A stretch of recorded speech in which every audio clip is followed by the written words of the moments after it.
Our GD&T training, Geometric Dimensioning and Tolerancing, is designed to help people become fluent in this important system. Those who work in engineering, manufacturing, or quality will have to deal with the GD&T symbols at some point, either just reading a print or maybe creating new designs, and it can certainly seem intimidating.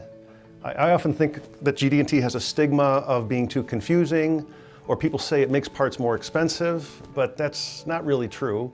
Once you learn the GD&T symbols and the underlying rules, it actually makes things more clear because the designer has more tools in the toolbox. And I often tell people that GD&T is like a language, and like any language, you have to first learn the alphabet, then you learn about grammar and sentence structure, and geometric tolerancing has its own rules of grammar. Our training helps everyone get up to speed on those things, and of course we then progress into more advanced areas of GD&T such as datums, composite position, bonus tolerancing. Our typical GD&T class is 2 days long, but it can be shorter or longer if desired.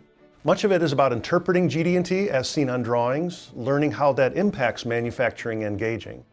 We also cover it from the design side, how to apply and input GD&T onto a new drawing.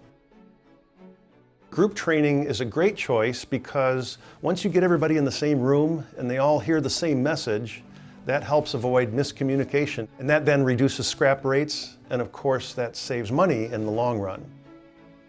The overall goal is to follow a standardized tolerancing system and reduce errors throughout the process, but you can't do that unless everyone is using the GD&T system effectively.